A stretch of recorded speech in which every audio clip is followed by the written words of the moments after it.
ना आज़ादी मिली हम लोगों को, इसका कोई प्रूफ गवर्नमेंट के पास है। ठीक है, आज़ादी के नाम पे ये लोग ठग रहे हैं। आज़ादी का मतलब होता है हर किसी को हर तल से, हर कल्चर से, चाहे वो शिक्षा का अधिकार हो, सामाजिक संरचनाओं का अधिकार हो, धार्मिक स्वतंत्रता हो या धन रखने का अधिकार हो। जब आज़ाद हुआ तो सबको आज़ादी मिलनी चाहिए, परंतु आज़ादी तो चंद हवेली तक सीमित है।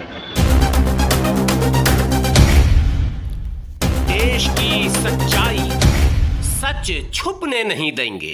नमस्कार, आप देख रहे हैं देश की सच्चाई। आज बेगूसराय के पोखरिया में हम लोग हैं। आज बात करेंगे कि कल आज़ादी की जश्न मनाई गई पूरे भारत में, और देख सकते हैं कि आज़ादी के 75 साल बाद भी आप लोगों को ये दिखाई दे रहा है। यहाँ पे देखिए ठाकुर जी है, ठाकुर जी से मिलेंगे, बात करेंगे। ठाकुर जी, क्या आप लोग आज़ादी का जश्न मनाए? नहीं मनाए? नहीं, हाँ। इन्होंने कहता है कि नहीं। हाँ, सही से बताइए, क्या आज़ादी का जश्न कल आप लोगों ने मनाया? हाँ, मनाए। आप लोग आज़ाद हैं? आज़ादे हैं कि आज़ाद है ना। देखिए ठाकुर साहब बोल रहे हैं कि हम आज़ाद हैं, लेकिन आज़ादी के 75 साल बाद देख सकते हैं इनका एक सैलून का व्यवस्था नहीं है। ये बेचारा देखिए कैसे ज़िंदगी अपने काट रहा है। देख सकते हैं यहाँ पे देखिए दाढ़ी बनाया जा रहा है, और ठाकुर जी की यही बड़ा सैलून है, शोरूम टाइप का सैलून है इनका। देख सकते हैं बड़ा शोरूम है, और कहते हैं कि मैं आज़ाद हूँ। और हमारे और साथी है। क्या कल आज़ादी का जश्न आप लोग मनाए? हाँ, मनाए है। कैसा रहा आज़ादी? वो सब चीज़ ठीक है रहा। ठीक है रहा। किसी प्रकार का दिक्कत नहीं, कोई पर नहीं। क्या काम करते हैं? मिस्त्री का। मिस्त्री का? हाँ। कितना कमा लेते हैं? वो 400 रुपया। देखिए ये मिस्त्री साहब है, 400 रुपये कमा लेते हैं, और कहते हैं कि मैं आज़ादी का जश्न भी मनाया हूँ। और हमारे स्टूडेंट हैं, इनसे भी पूछेंगे। साहब रुकिए साहब, क्या कल आज़ादी का जश्न मनाए? जी मनाए। कैसा रहा? बहुत अच्छा रहा। बहुत अच्छा रहा। चलिए, क्या नाम हुआ? मेरा नाम है मोहम्मद सुफियान। देखिए मोहम्मद सुफियान से हम लोग बात किए। उन्होंने कहा कि हमने आज़ादी का जश्न मनाए और बड़ी धूमधाम से मनाए। और हमारे ठेकेदार जी है, कैसा रहा कल आज़ादी का जश्न? बहुत अच्छा रहा। बहुत अच्छा रहा। कहाँ कहाँ गए थे? कहाँ घर गए, पोखर पर गए। बस इतना ही आज़ादी? देखिए आज़ादी का जश्न और पोखर और घर। हमारे भैया से जानकारी लेंगे। भैया, कैसा रहा कल की आज़ादी का जश्न? अच्छा रहा, बहुत बेटर रहा। बहुत बेहतर रहा। हमारे भैया ने बताया कि बहुत अच्छा रहा, बहुत बेहतर रहा। लेकिन आज के तारीख में, आज 16 अगस्त 1947 में जो महाराष्ट्र के सरजमी पे नारा लगा था, अन्ना भाऊ साठे नाम के एक व्यक्ति था, उन्होंने नारा लगाया था कि ये आज़ादी झूठी है और देश की जनता भूखी है। और हमारे साथी हैं, देखिए दुकानदार है, देखिए चाय वाले हैं, यहाँ चाय के दुकान खोल रखा है। आज़ादी के 75 साल बाद भी देख सकते हैं ये इंडिया की तस्वीरें हैं, ये डिजिटल इंडिया की तस्वीरें मैं आपको दिखाने जा रहा हूँ। कैसा है डिजिटल इंडिया, देख सकते हैं। और हमारे साथी है, अब देखिए पंखा चला रहे हैं, गर्मी का मौसम है साहब।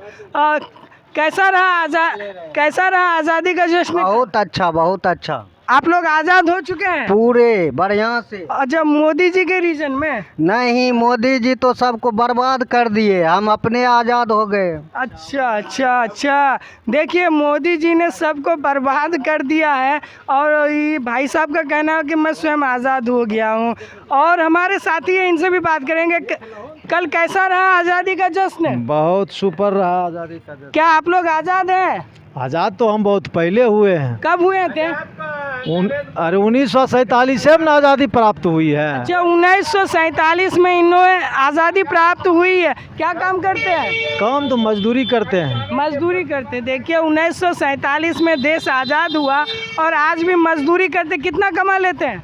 350 रुपया। 350 रुपया में इस महंगाई के ज़माने में भाई साहब आप अंदाज़ा लगा सकते हैं कि किस प्रकार की आज़ादी मिली है। महाराष्ट्र के सरजमी पे अन्नाभाऊ साठे ने 16 अगस्त 1947 को जो नारा दिया था, ये आज़ादी झूठी है, देश की जनता भूखी है। आज 75 साल बाद ये सच साबित हो रहा है कि यहाँ के जनता अधिकतर मूर्ख है, यानी शिक्षा से वंचित है, और इन लोगों के पास शिक्षा की कमी है। और ये लोग आज़ादी सोचते हैं कि बोलने का आज़ादी मिली है तो आज़ादी है, ना ही इनके पास संपत्ति है, ना ही इनके पास नौकरी है, ना ही इनके पास रोज़गार है, ना ही इनके पास कोई सुरक्षा है।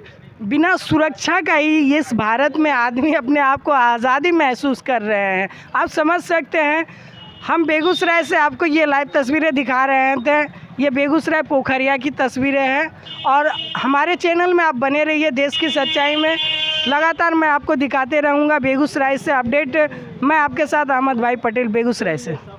ना आज़ादी मिली हम लोगों को, इसका कोई प्रूफ गवर्नमेंट के पास है, ठीक है।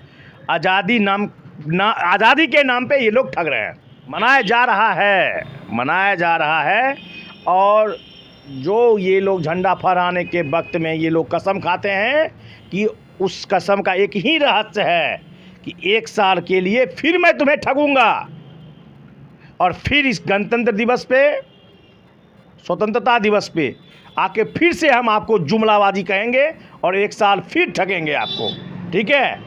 इस स्वतंत्रता दिवस को मनाने का मैनिफेस्टो ये ब्राह्मणवादी लोग कर रहे हैं, ठीक है।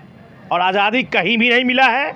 आज़ादी का मतलब क्या है कि हम स्वतंत्र हैं नहीं, हम अपना काम खुद कर नहीं सकते हैं, हमें हैंडल कोई और कर रहा है, तो इसका मतलब क्या है? आज़ाद हैं? आज़ाद तो नहीं है।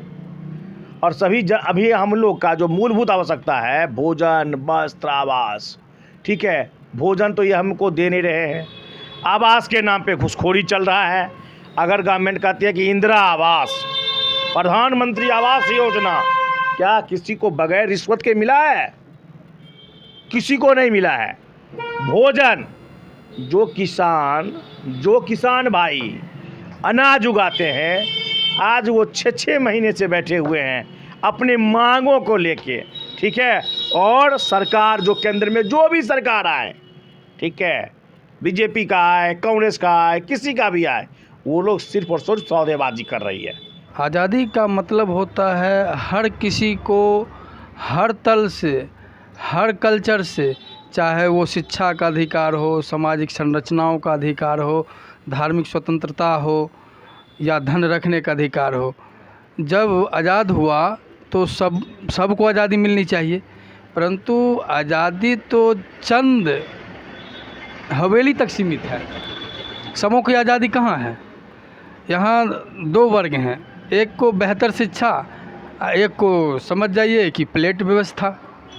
तो जो बेहतर शिक्षा है उसको प्राइवेटीकरण किया जा रहा है, ताकि जो बहुजन समाज है उनके बच्चे को बेहतर शिक्षा से वंचित रखा जाए और उनको हक को उनसे छीना जाए। यही उनका मूल उद्देश्य है। दोहरी शिक्षा नीति का मेन उद्देश्य है। कंपटीशन का मतलब होता है जब सबों को एक दायरा में लेंगे तब तो आप कंपटीशन का नज़रिया रखेंगे। एक को खाना खिलाकर एक को भूखा रख करके फिर दोनों को कंपेयर करेंगे और दौगाएंगे तो उसे कंपटीशन थोड़ी कहा जाएगा। उसे तो आप एक व्यक्ति विशेष को अधिकार को छीन रहे हैं और उस अधिकार को अपने आप में हनन कर रहे हैं और ले रहे हैं, और आप उसे कंपटीशन कहते हैं। यानी आपके कहने का मतलब हुआ कि 74 साल आज़ादी का बीतने के बाद भी यहाँ के समाज आज भी आज़ाद नहीं है। ये तो मैं नहीं कहता हूँ, ये सिस्टम दिखा रहा है।